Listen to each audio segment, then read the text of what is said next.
五混成，先天地生，寂兮寥兮，独立而不改，周行而不殆，故不知其名。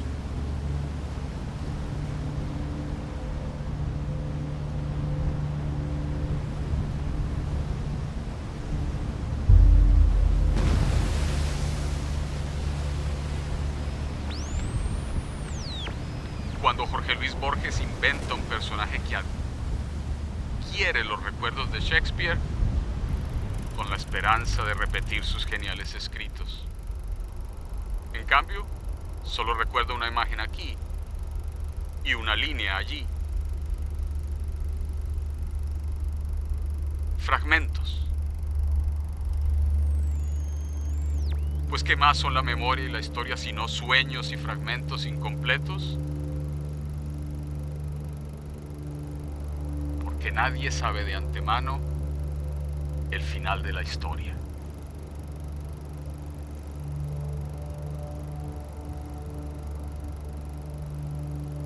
Dove sono finiti tutti i castelli? Nel mare, negli alberi, nel vento. Dove sono finiti i 900 Amleti? Tutti gli attori, i loro gesti, i costumi. Dietro le quinte, nella terra, alle fiamme. Dove sono finite tutte le parole? Alle graffette, alle forbici. Dove sono finiti tutti i nostri pensieri, affogati nel rumore delle segherie. Dove sono finite tutte le candele, nella tempesta, nel passato. Dove sono finiti tutti i castelli, dietro le sbarre delle loro oscure prigioni.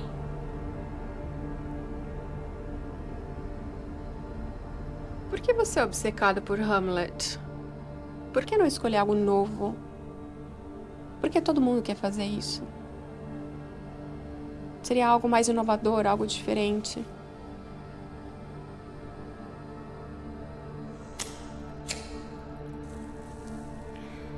Always thinking about history.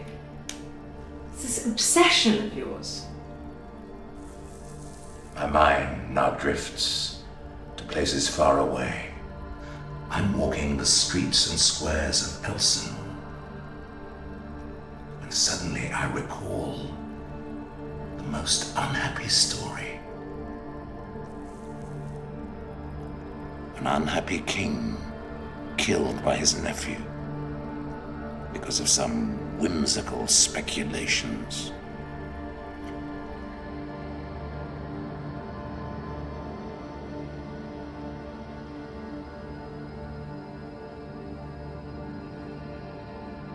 This poor king, whose name was Claudius, was a quiet, easygoing man, a fellow who loved the gentler things in life, particularly bedding his dead brother's wife.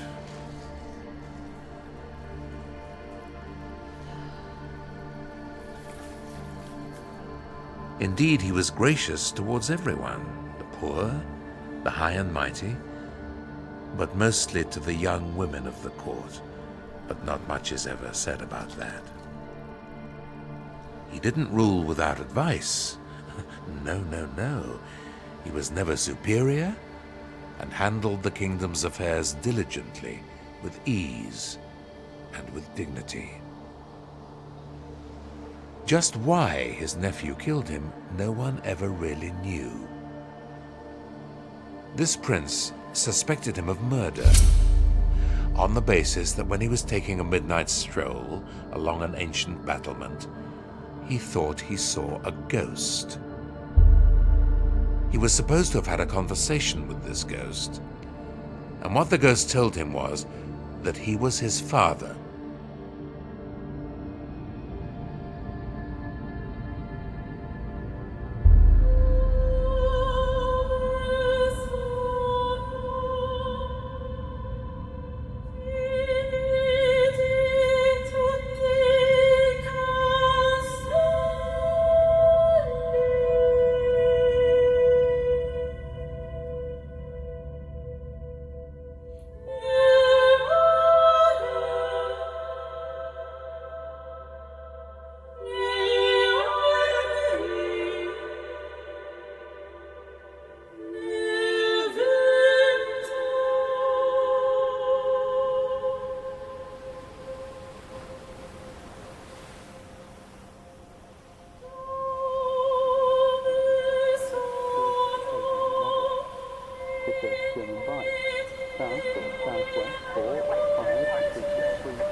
Sterben. Schlafen.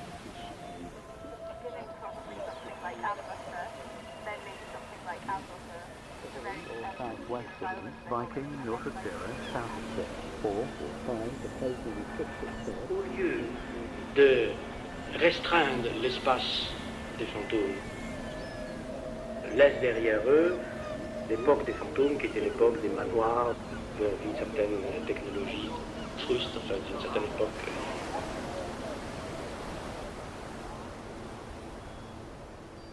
Que l'avenir est aux fantômes et que la technologie moderne de l'image, de la cinématographie, de la télécommunication décuple le pouvoir des fantômes, le retour des fantômes.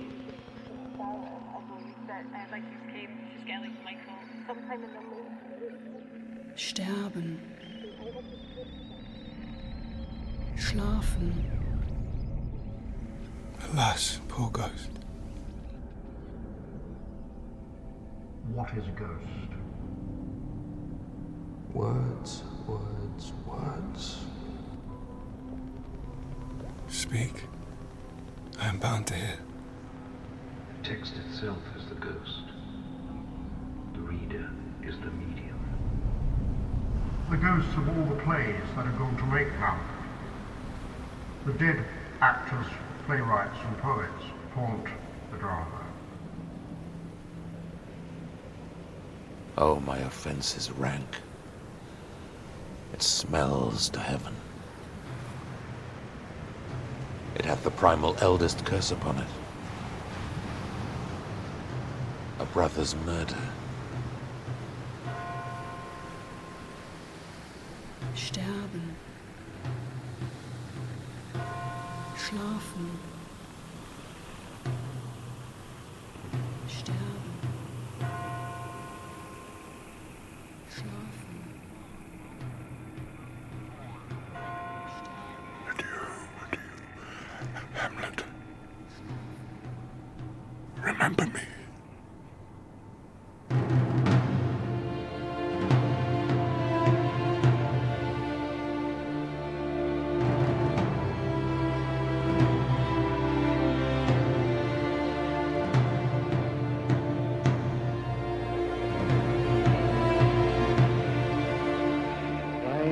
Oder nicht.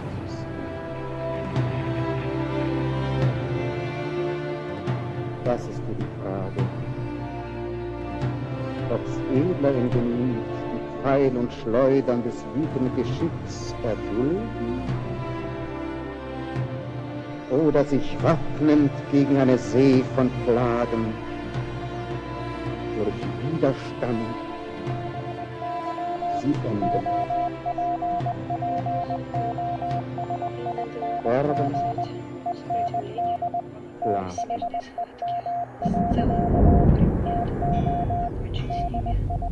Умереть, secrets.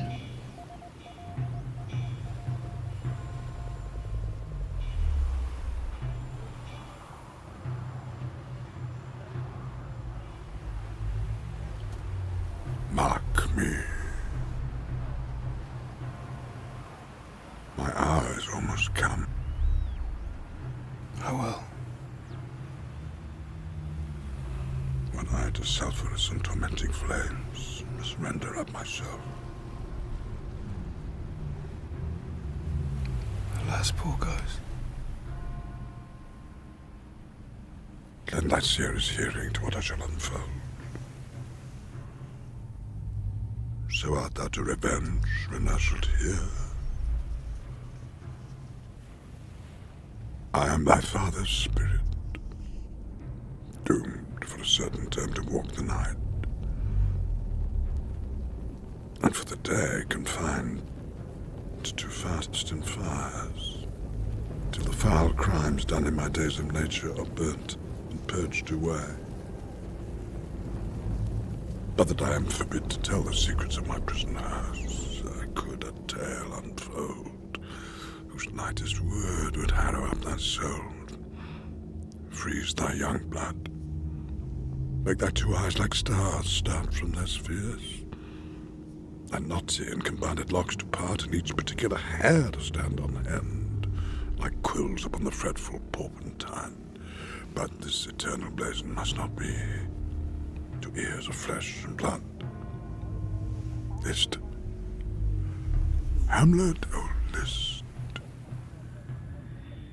A form of art that conjures the spirits of the dead to walk the earth. Murder. Actors are themselves shadows. Shadows. Shadows. Shadows. And not quite human. Sterben. Schlafen.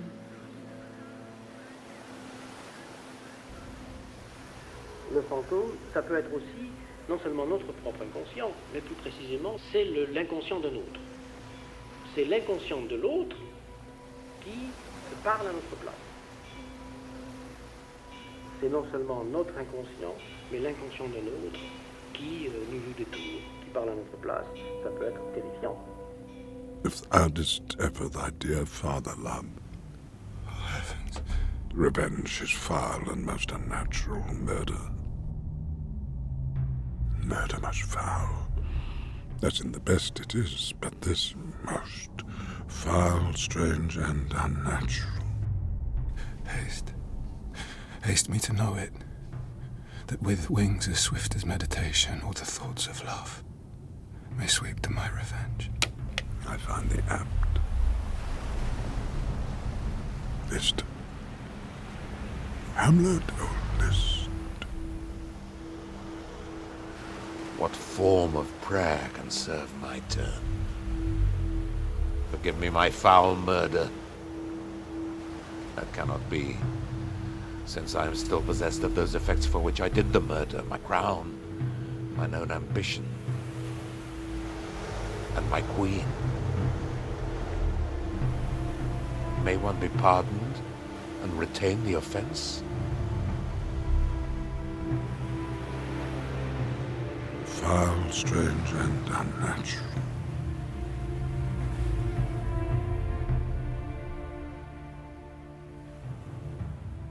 Ah, Hamlet, here. It's given out that sleeping in mine orchard a serpent stung me. So the whole ear of Denmark is by a forged process of my death rankly abused. But know thy noble youth, the serpent that did sting thy father's life, how wears his crown? Oh, my prophetic soul. Mine uncle. Ah, that incestuous, that adulterate beast, with witchcraft of his wits, with traitorous gifts, A wicked wit and gifts that have the power so to seduce the will of my most seeming virtuous queen.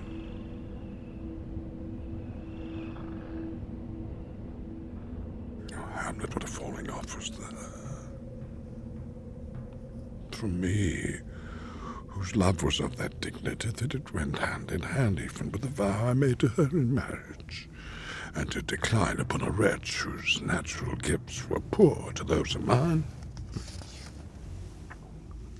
But virtue as it ever will be moved, though lewdness court it in the shape of heaven, so lust, though to a radiant angel linked, will sate itself in a celestial bed and prey on garbage.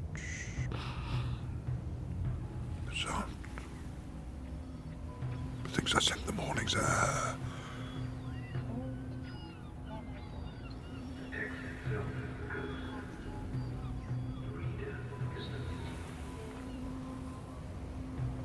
Brief, let me be.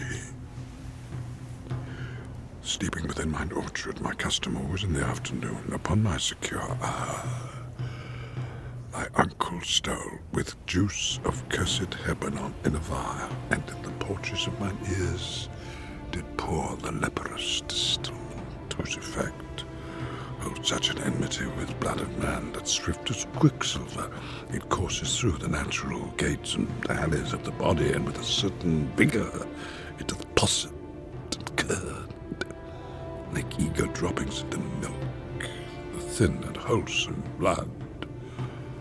So did it mine, in a most instant tetter, baked about, most laser-like, with vile and loathsome crust, all my smooth body.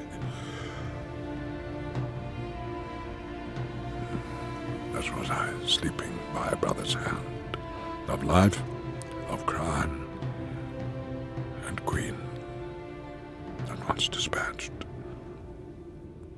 cut off even in the blossoms of my sin, unhazzled, disappointed, and annealed, no reckoning made, but sent to my accounts with all my imperfections on my head. Oh, horrible, oh, horrible, most horrible.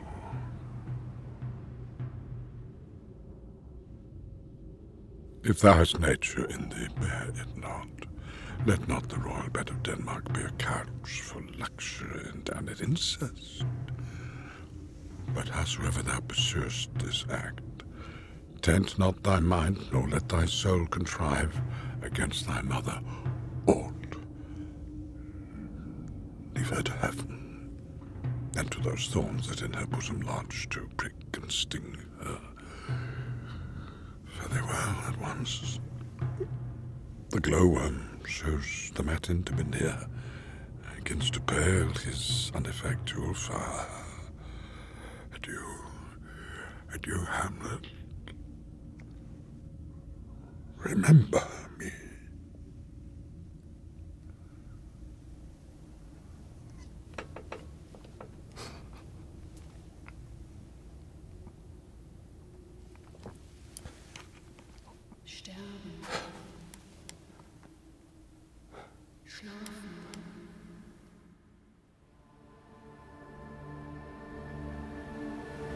It was a crazy moment, probably an optical illusion.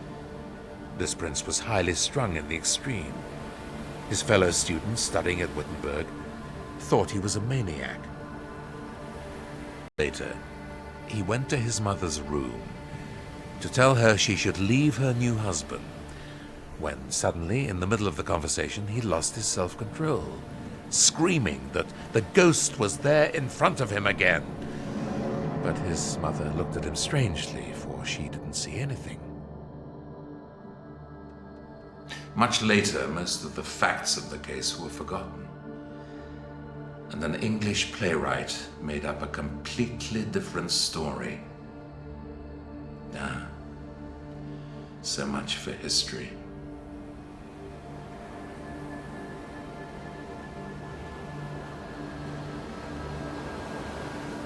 那儿有个躁动的男人，父亲被杀，母亲乱伦，朋友背叛，在太阳陨落的方向，一个危险的男人，哈姆雷特。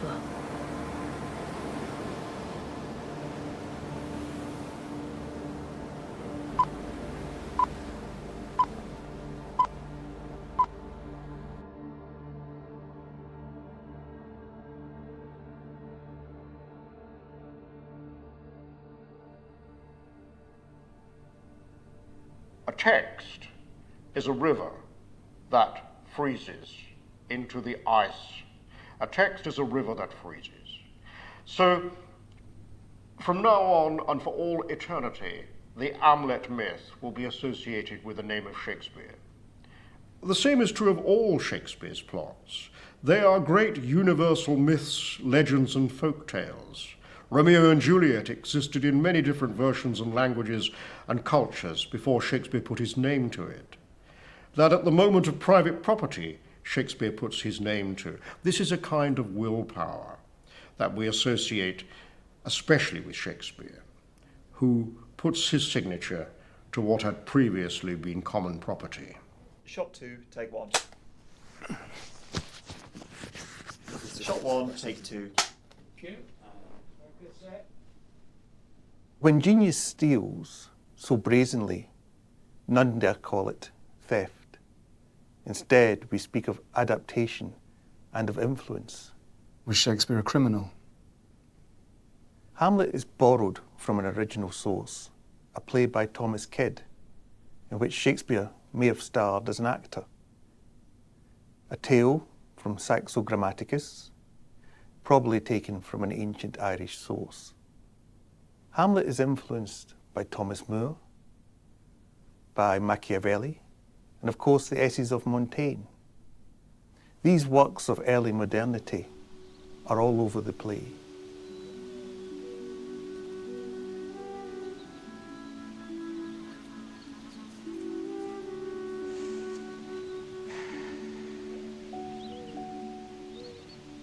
L'homme est abandonné. Il est nu sur cette terre.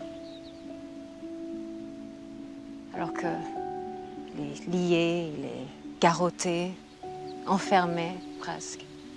Alors que toutes les autres créatures, la nature les a revêtus d'écailles, d'écorce, de poils, de toisons, de plumes, de toutes ces choses-là qui leur permettent de survivre dans leurs conditions. Et elle les a elle-même instruites à ce qui leur est propre, à savoir nager, courir, chanter. Alors que l'homme, sans apprentissage, ne sait ni cheminer, ni parler, ni manger. Oui, certes. Quand j'imagine l'homme avec ses tares, ses imperfections, toutes ces choses qui le mettent à nu, je trouve que l'homme a autant besoin, plus que tout autre animal, d'être revêtu, d'être couvert. En demeurant que l'homme est le seul animal dont les défauts heurtent ses propres congénères, et le seul animal qui éprouve le besoin de se cacher dans ses actions naturelles. Oui, de se cacher. Car quelles que soient nos influences, quelquefois, quelles que soient toutes ces choses, ces enseignements qu'on nous a appris, il ne faut jamais oublier que l'homme, c'est l'homme qui donne et c'est l'homme qui reçoit. Donc c'est cette main mortelle qui l'offre et c'est cette main mortelle qui reçoit. C'est une main mortelle qui offre et c'est une main mortelle qui reçoit. Tu as raison. There are more things in heaven and earth, Horatio, than are dreamt of in our philosophy. But come, here as before, never, so help you mercy, how strange or odd soe'er I bear myself, as I perchance hereafter shall think meet, to put an antic disposition on. So Jacques, a question anyway that interests me is, what is plagiarism? C'est une question très difficile et qui peut-être, au fond, croise toutes les questions que nous avons effleurées depuis le début. Question de répétition, de reproduction, de double, où le même est en même temps l'autre, etc. Le concept de plagiat a une histoire très, très précise. Si nous laissons de côté la complexité historique de cette notion, qu'est-ce que nous pouvons en dire du point de vue qui est le nôtre ici, c'est-à-dire celui de la techno-cinématographie. D'une certaine manière, nous sommes dans un espace où il n'y a que de la reproductibilité, ce qu'est un plagiat cinématographique. Il n'y a que du plagiat et donc il n'y a pas de plagiat. Et d'ailleurs, aujourd'hui, les juristes ont beaucoup de mal à définir les délits de plagiat compte tenu de toutes les technologies, les nouvelles technologies de la reproduction.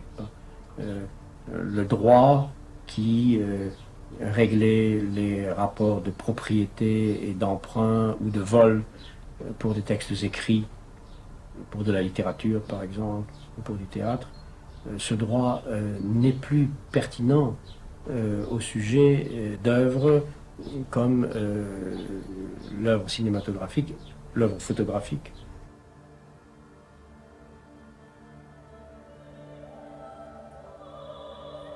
Demain, pour cette télé-technologie qui pourra reproduire des images sans écran, où on saura moins que jamais ce qui appartient à qui, quoi appartient à qui.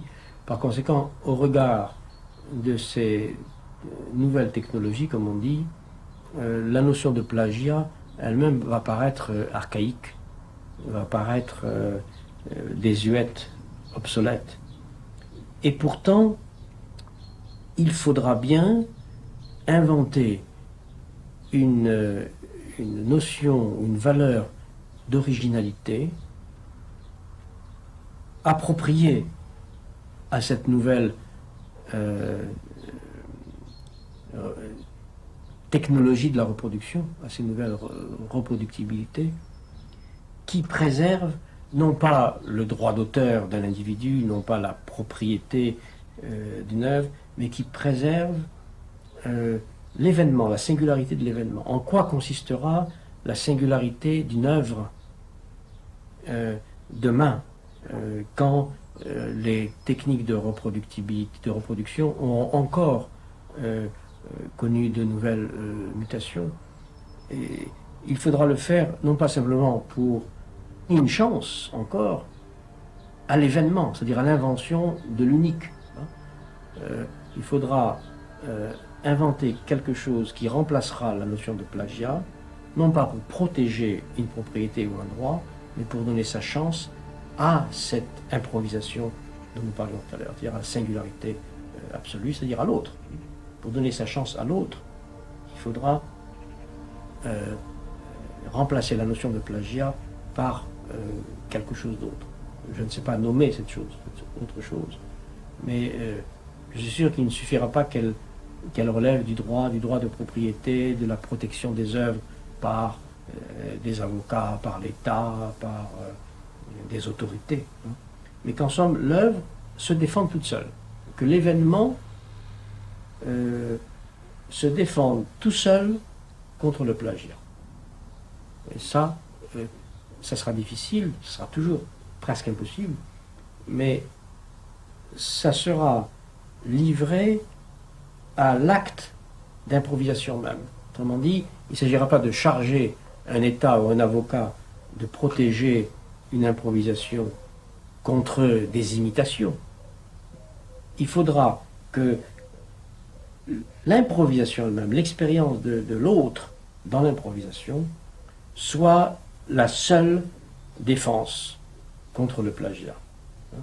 Et on ne pourra jamais être sûr d'avance que cette défense est efficace. il faut lui laisser courir sa chance.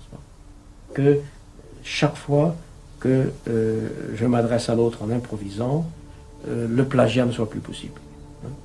Que dans le moment même de l'adresse à l'autre, le plagiat n'est pas possible. Même si je répète, quand quelqu'un s'adresse à quelqu'un d'autre, pour lui dire, je ne sais pas, je t'aime par exemple, même si c'est répété des millions de fois, ça a déjà été répété des millions de fois, l'unicité, la singularité de cette déclaration sera la seule défense possible, une défense vulnérable, une défense faible contre le plagiat.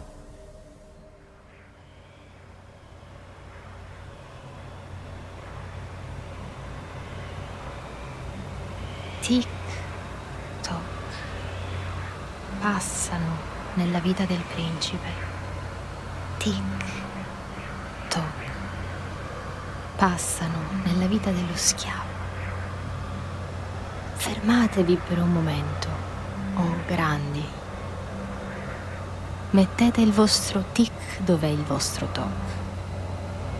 Mettete il vostro toc su per i vostri grassi culi. Grandi star e comparse, Riccardi, Amleti e Cesari. Applaudiamoli finché possiamo. I teatri svaniranno all'estinguersi delle candele. Eppure tu, caro audience, finirai dove tutto è cominciato, scivolando da un oblio senza parole in un guscio di delusione. Tic, toc, tic, toc, tic, toc, tic, toc, tic, toc, tic, toc. Anonimo, cella del condannato. Momenti prima dell'esecuzione degli intellettuali.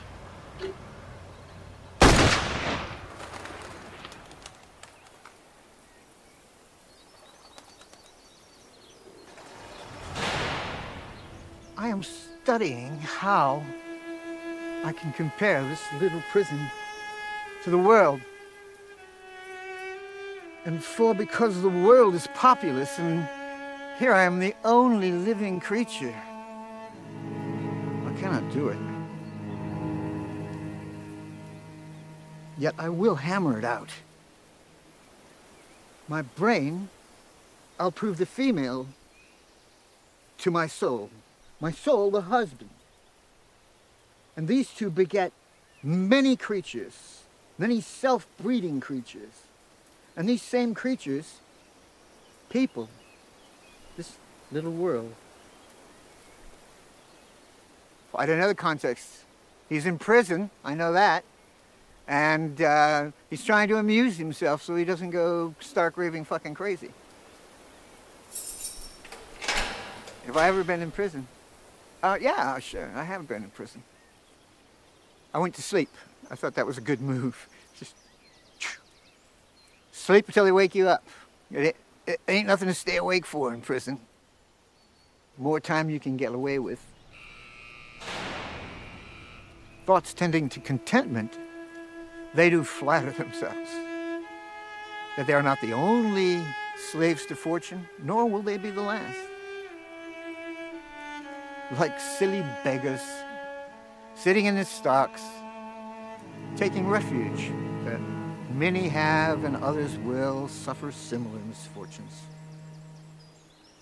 thus easing their predicament on the backs of others who have suffered before them. This prison, I peopled it with fantasy women. Many, many women. Fat, short, fat, white, black, pink. Many women. Some of them are women that I remember from the past. Others I make up like Frankenstein out of bits and pieces, without the stitching marks. Some of them are quite feisty and give me problems. They come back more often than the others. Thus play I in one person many people. In prison, I imagine myself to be a king, of course.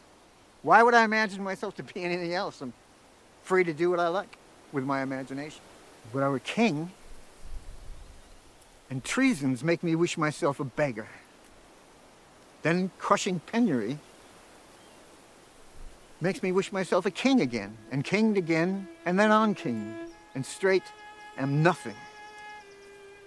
Nor I, nor any man who but man is, will e'er be pleased till he be eased by being nothing.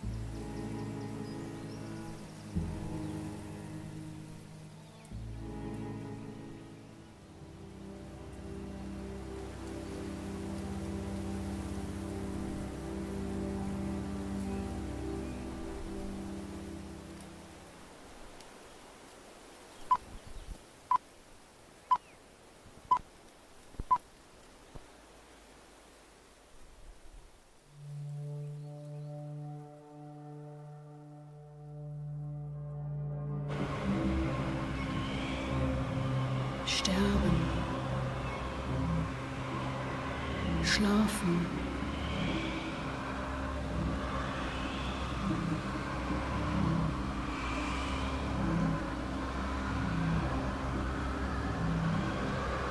Il nostro amato è un assassino, trasportato senza costrizioni. Il nostro amato distrugge tutti coloro che lo circondano.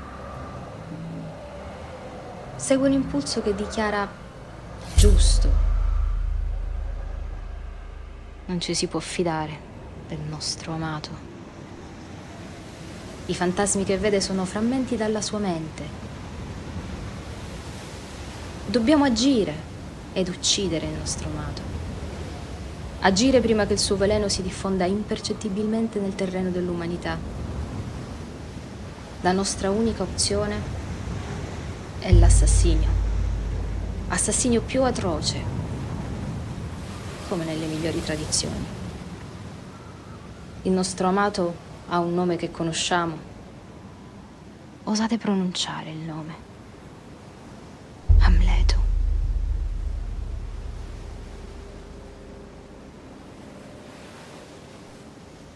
O God, Horatio, what a wounded name. Things standing thus unknown shall I leave behind me, and in this harsh world draw thy breath in pain, to tell my story.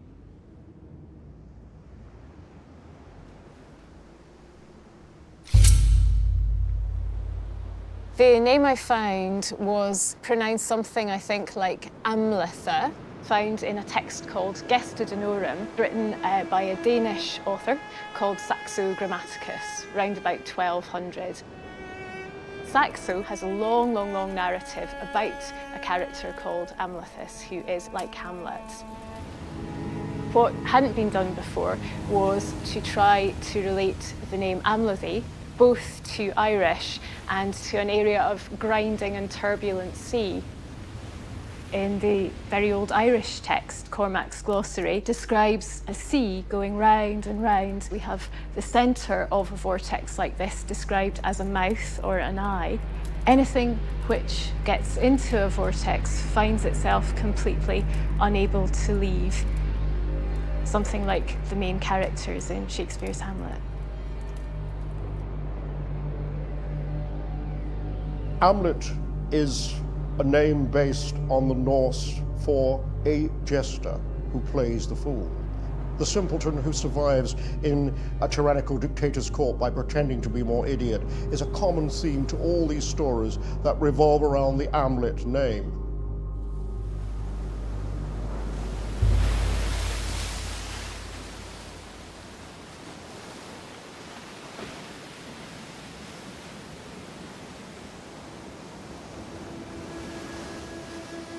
After 9/11, we can't ever fall in love with Hamlet again. We live too much in the world of suicide bombers like Hamlet to respect his kind of threats or to idolize such a man. If it be now, 'tis not to come. If it be not to come, it will be now. If it be not now, yet it will come. The readiness is all.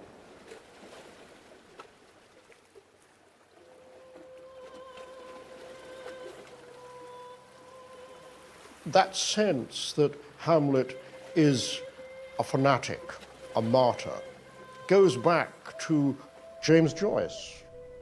In Ulysses, I think one of the most interesting interpretations of Hamlet ever is delivered by Stephen Dedalus in the National Library in Dublin, where Stephen offers what I think is still the most extraordinary prophetic reading, not only of Hamlet, but also of the 20th century. He describes the play as a sumptuous and stagnant extravagance of murder. Oh God. Oh God. How weary, stale, flat, and unprofitable seem to me all the uses of this world. 'Tis an unweeded garden that grows to seed. Things rank and gross in nature possess it merely. That it should come to this.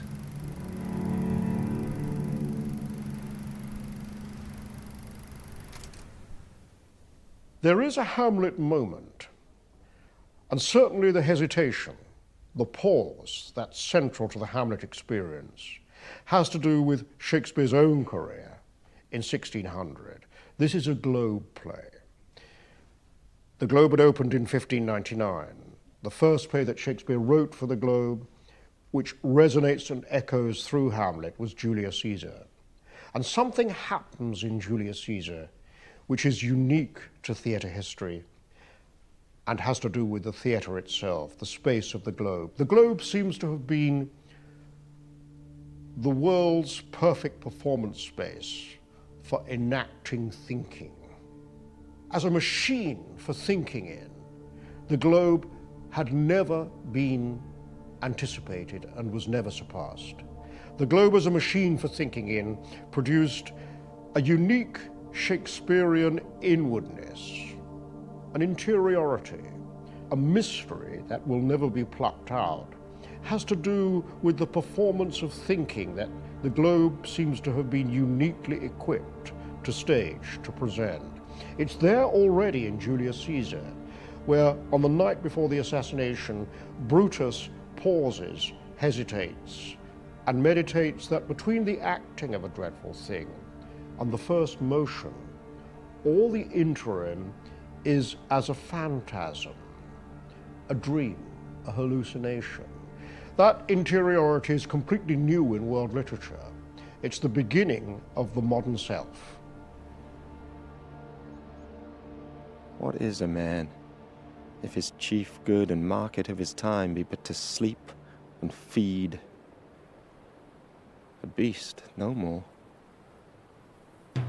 Sure, he that made us, with such large discourse, looking before and after, gave us not that capability and godlike reason to fust in us unused.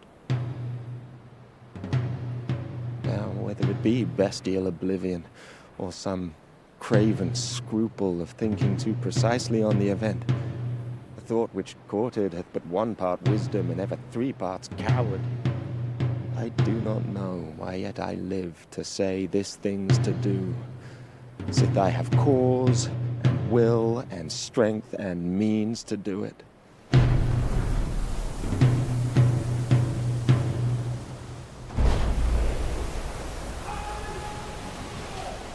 Good sir, whose powers are these?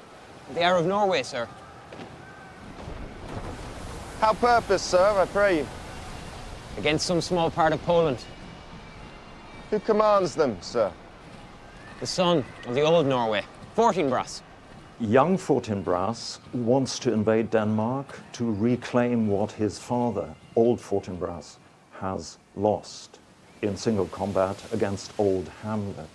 Young Fortinbras's uncle, another uncle in the play like Claudius, calls him back, and he redirects his military power and his military aggression to a totally insignificant plot of land in Poland. Goes it against the main of Poland, sir, or for some frontier? Truly to speak, and with no addition, we go to gain a small pot of ground that had no profit but the name. To pay 5 ducats, 5. I would not farm it, nor will it yield to Norway or the Pole or ranker rate, should it be sold in fee. Well, then the Polak never will defend it. Yes, it is already garrisoned. Hamlet is in contact with the outside world. He sees things happening outside his circle, this incestuous pool of Elsinore, and Hamlet is now leaving the prison, but only to go to his death. At least this is the plan Claudius has. So there is a breath of fresh air here, but it's a very ambivalent, ambiguous breath of fresh air.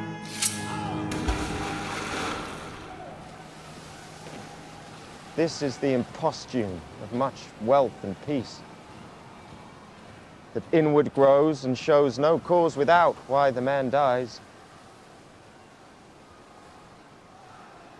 I humbly thank you, sir.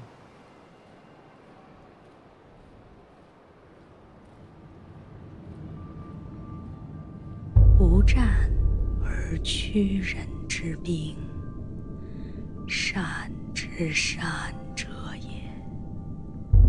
兵久而国利者，谓之有也。维乎维乎，至于无形；神乎神乎，至于无声。故能为帝之司命。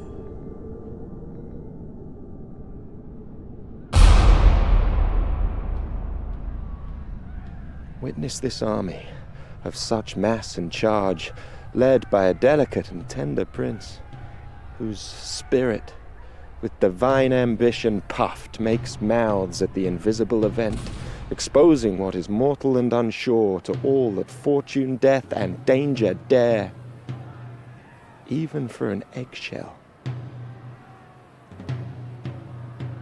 Rightly to be great is not to stir without great argument, but greatly to find quarrel in a straw when honour's at the stake. How stand I then, that have a father killed, a mother stained, excitements of my reason and my blood, and let all sleep, while to my shame I see the imminent death of 20,000 men that, for a fantasy and trick of fame, go to their graves like beds, fight for a plot whereon the numbers cannot try the cause, which is not tomb enough and continent to hide the slain.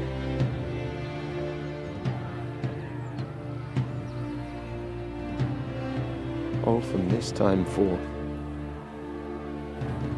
my thoughts be bloody, or be nothing worth.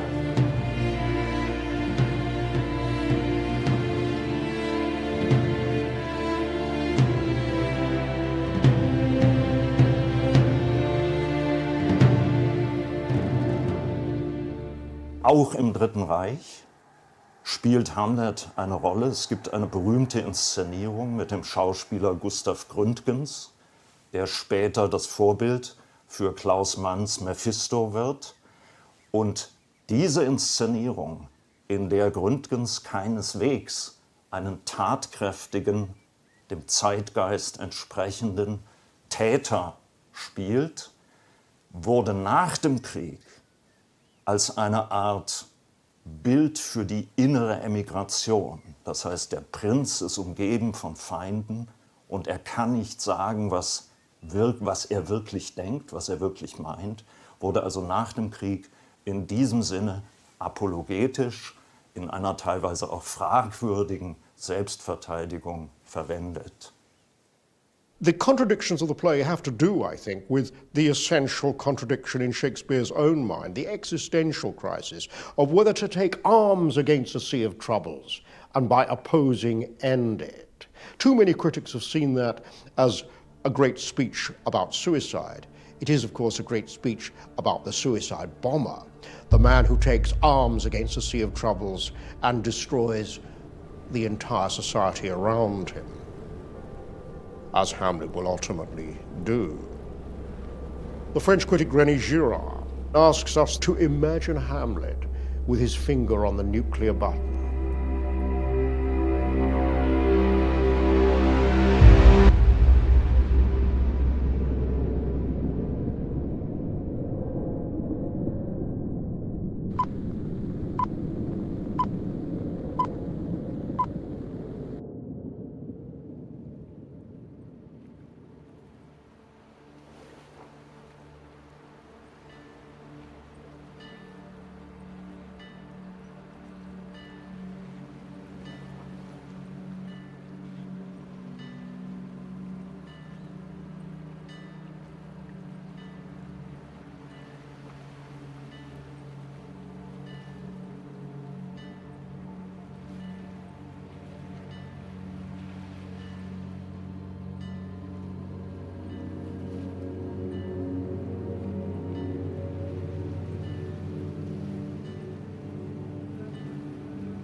脑海里的图景，山、岸、海，晨曦里出航的小舟，夺走我们梦境的海盗。Alors c'est assez drôle parce que dans la pièce d'Hamlet, il y a cette scène où justement Hamlet il part sur ce bateau, il est banni de la cour. Right. Yes. Et sur ce voyage, donc That's où right. il part du Danemark, apparemment il se fait capturer par des pirates. Donc voilà. Et là nous sommes à côté de l'ancre justement du vaisseau qui... Non. Oui, oui, Non. oui. Tu vois l'horizon, il faut imaginer qu'il y a ce vaisseau qui est traversé et justement c'est un peu le symbole du relâchement presque, du traumatisme.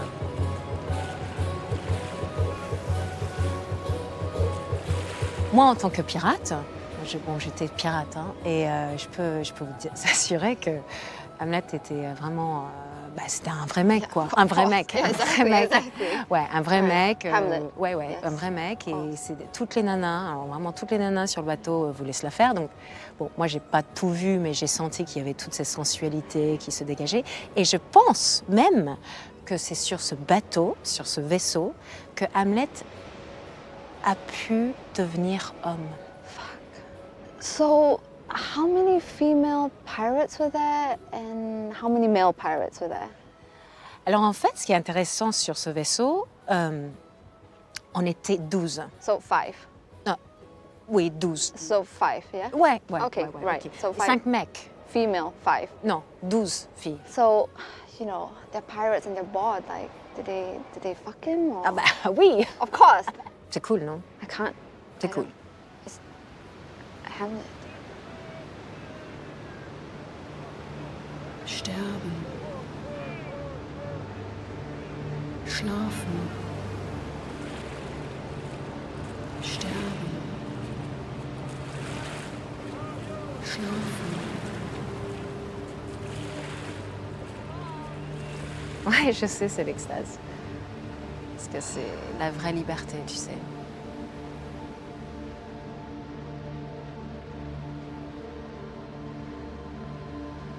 I was kidnapped once by pirates. Merde. We were fishing and the fishermen told us to stop talking and we did and we stopped. And the pirates were there. They came on and I'm Asian, you see. Ouais, mais bon. I know it's hard to tell, but I am. And they were there and they were like, get that Asian. So I went. And when I was captured by the pirates, I naturally thought of Hamlet. I fucking love Hamlet. Ouais. Yeah. Donc évidemment, tu comprends ça beaucoup plus. Ben oui. And my story about my own kidnap. It's exactly what Hamlet went through, you see. Wow. I'm an academic, you see. Ah, yeah. ouais.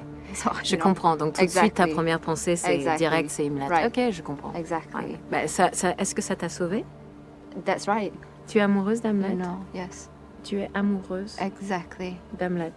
For sure. Ah oui. That's right. Hamlet est une histoire de femme invisible. C'est l'énergie féminine qui est derrière toute la motivation d'Hamlet. Et justement, c'est sa quête de guérir ce manque féminin qui fait qu'il y a l'histoire d'Hamlet, tout simplement. Yes. Ouais. And pirates. Évidemment. Alors les pirates, ça peut être un peu le symbole métaphorique de sa liberté qui justement s'exprime et après qui se remet en cage. Donc c'est pour ça qu'il doit revenir vers lui-même, vers sa famille, pour que ça soit fini quelque part. To be or not. How does it go again? Être. To be or not.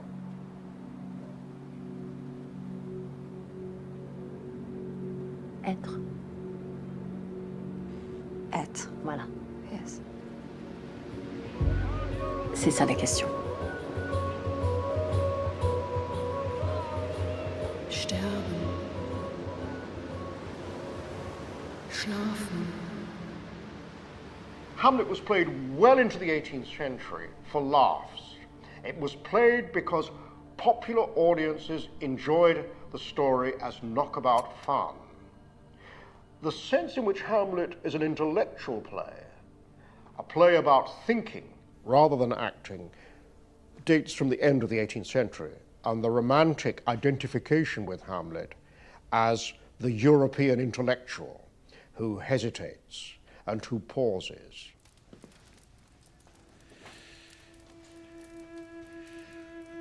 What do you read, my lord? Words.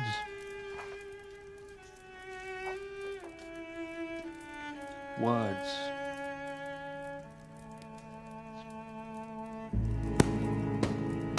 Words. What is the matter, my lord? Between who? I mean, the matter that you read, my lord. Slanders, sir. For the satirical rogue says here that old men have grey beards, that their faces are wrinkled, their eyes purging thick amber and plum tree gum, and that they have a plentiful lack of wit, together with most weak hands. All which, sir, though I do most powerfully and potently believe, yet I hold it not honesty to have it thus set down. For you yourself, sir, should be old as I am, if, like a crab, you could go backward. Though this be madness, yet there is method in it. Will you walk out of the air, my lord? Into my grave? Indeed, that is out of the air. How pregnant sometimes his replies are, a happiness that often madness hits on, which wisdom and sanity could not so preposterously be delivered of. What do you read, my lord? Words, words, words. Mandate loro parole, comandò il doge. Rassicuranti parole, ordinò il Consiglio dei 10. Persuasive, confortanti. Un tempo nemici, ora nostri amici. Dovrebbe funzionare.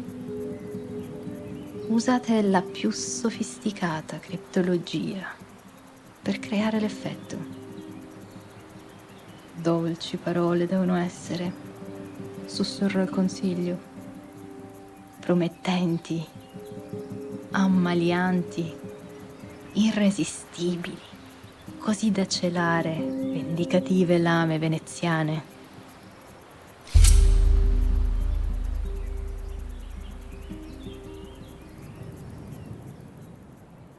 Hamlet is one of the great clowns.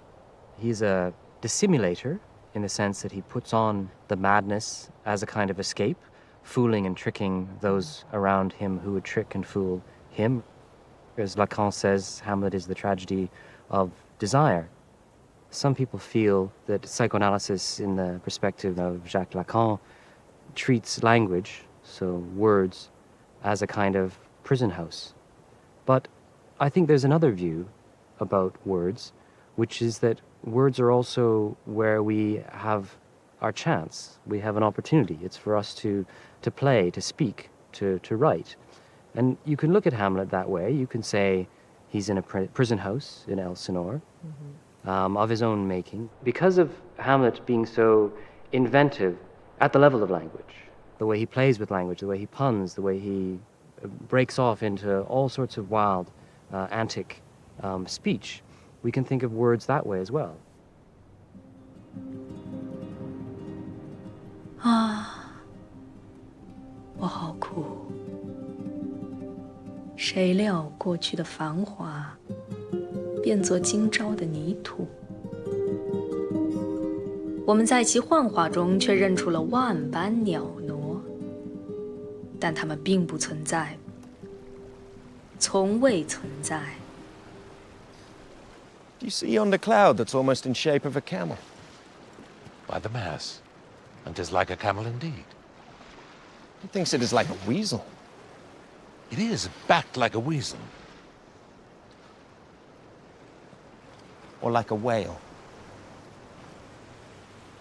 Very like a whale. And I will come to my mother by and by.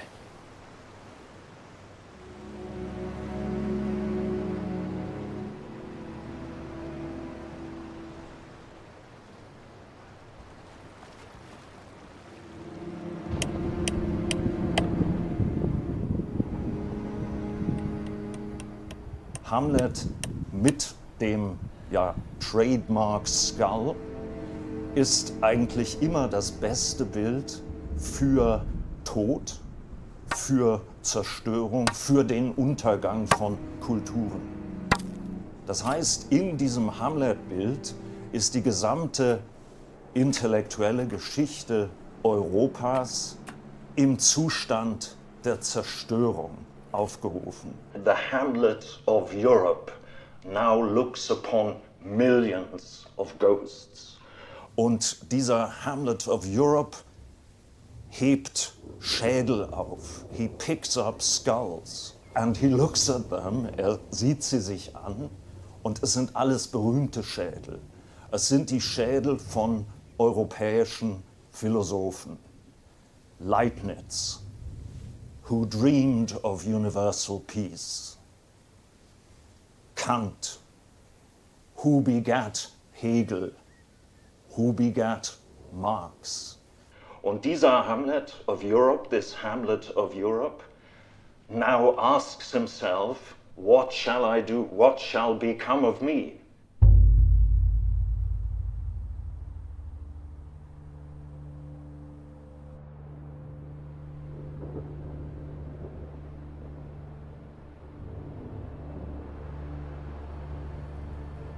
In Ling Jiahua's Hamlet, he cuts up the gravedigger scene and he inserts it into the beginning of 4 of the acts in his adaptation of Hamlet. These moments then frame the different acts. In the gravedigger scene, in Act 2, Ophelia's name is mentioned. And once we know that it's Ophelia's grave, the way in which we watch that particular scene is forever changed. In the very in which we see Ophelia, Laertes is telling her what to do and what not to do with Lord Hamlet. And she says, "'Tis in my memory locked, and you yourself shall keep the key to it." This is a very strange line. Something in her memory belongs to Laertes. 我好苦，谁料过去的繁华，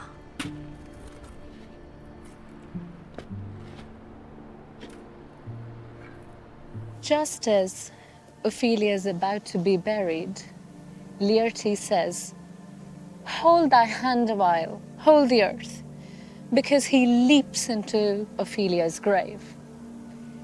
In at least one of the early printed versions, Hamlet leaps into the grave as well. This is one of the most sickening invasions of Ophelia's privacy. 殿下，我有几件您送给我的纪念品，我早就想把它们还给您，请您现在收回去吧。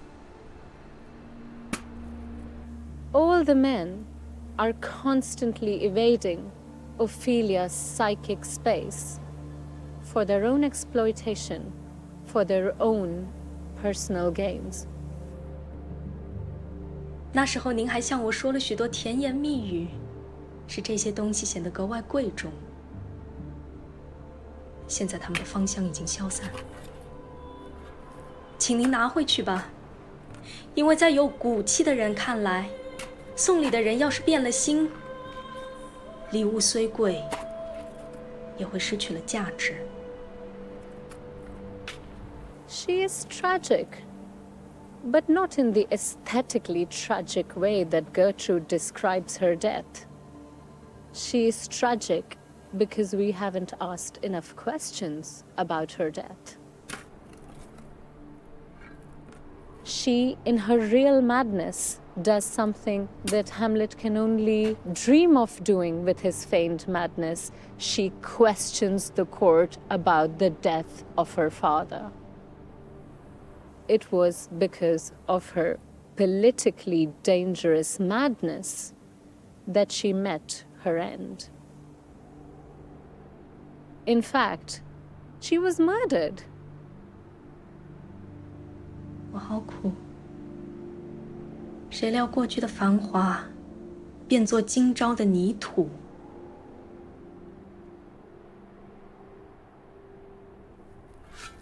Act 5, Scene 1.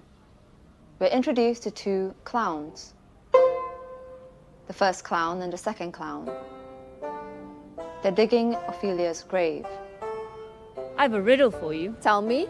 What is he that builds stronger than a mason, a shipwright, or a carpenter? A shipwright or a carpenter. That's right. What built stronger than a mason, a shipwright, or a carpenter? A gallows maker. No, it's not the gallows maker. The gallows does well. How does it do well? It does well to those that do ill, but it is not the gallows. Try again. 为啥小丑总在剧末才露脸儿，而不是开场？因为那些小丑出错场了。What built stronger than a mason, a shipwright, or a carpenter? 嘿，宝贝儿，回到大幕拉开前。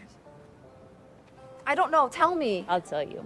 Next time I ask you this question, say, a grave maker. It is obvious. Like us. Like us. The houses we build last till doomsday.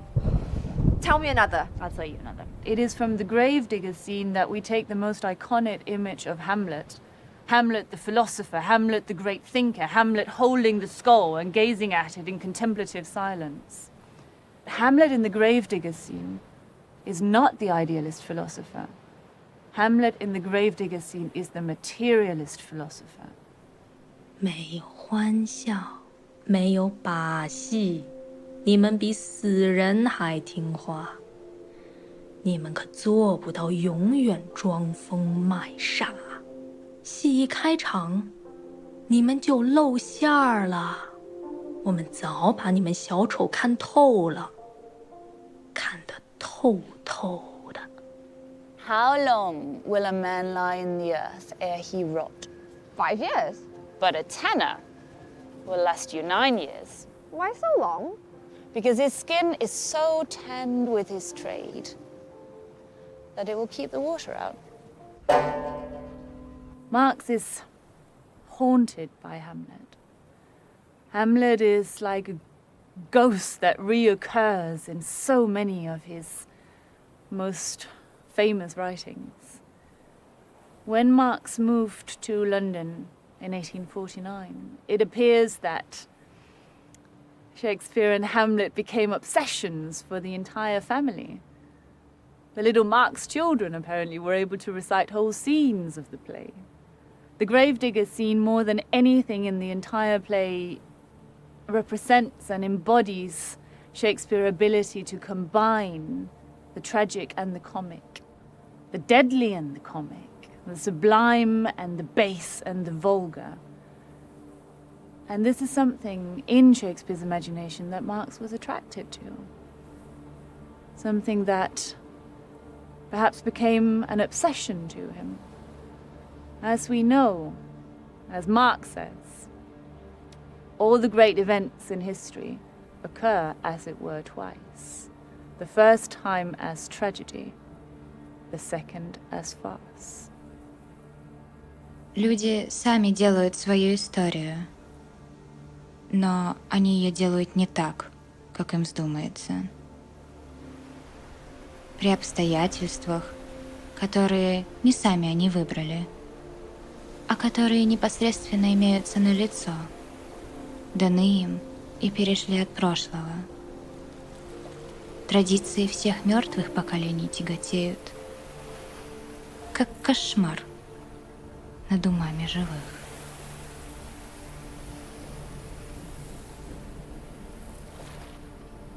Imperious Caesar, dead and turned to clay, might stop a hole to keep the wind away. Oh, that earth which kept the world in awe should patch a wall to expel the winter's flaw.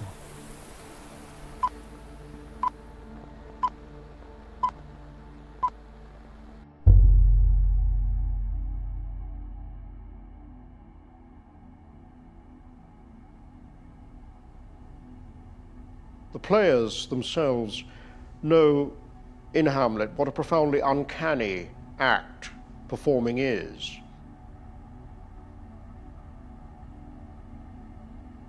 It is deeply unnatural.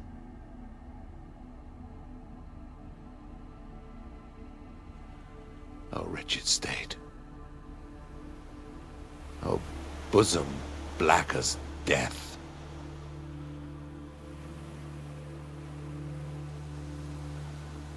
O limed soul that's struggling to be free, art more engaged.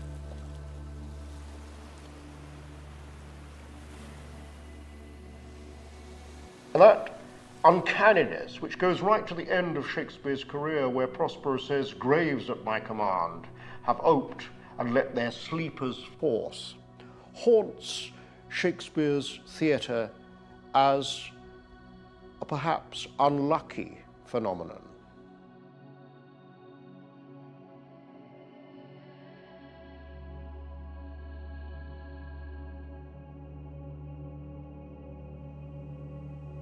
Они там. Всегда. Толпа. Тихо под дымкой наших снов. Ведет нас. Требовательно к нам. Запрещает нам. Собственная ли наша совесть? И тебя, дорогой, я никогда не знала. Твое лицо, твой голос, твои прикосновения, эти очаровательные вещи.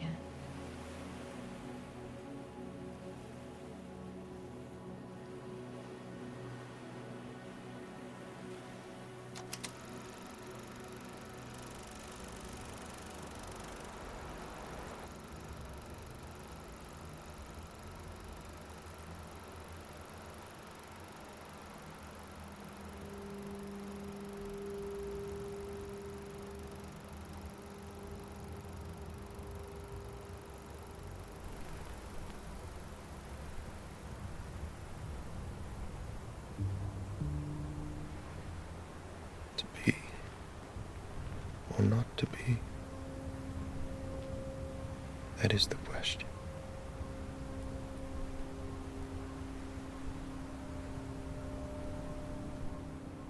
Whether 'tis nobler in the mind to suffer the slings and arrows of outrageous fortune, or to take arms against a sea of troubles, and by opposing, end them. To die, to sleep, no more. And by a sleep to say we end the heartache and the thousand natural shocks that flesh is heir to. 'Tis a consummation devoutly to be wished. To die. To die. To sleep. To sleep. Perchance to dream.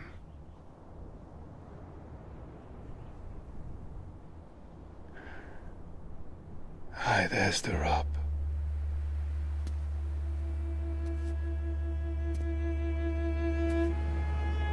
For in that sleep of death, what dreams may come when we have shuffled off this mortal coil must give us pause.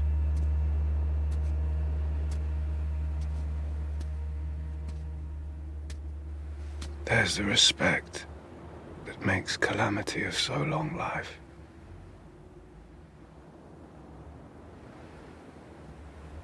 For who would bear the whips and scorns of time? The oppressor's wrong, proud man's contumely, pangs of disprized love, the law's delay, the insolence of office,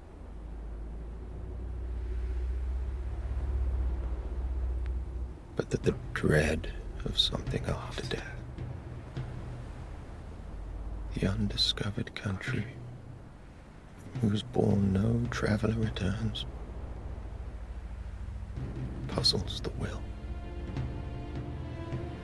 and makes us rather bear those ills we have, and fly to others that we know not of. Thus conscience does make cowards of us all. And thus the native hue of resolution is sicklied o'er with the pale cast of thought. And enterprises of great pitch and moment, with this regard their currents turn awry, and lose the name of action.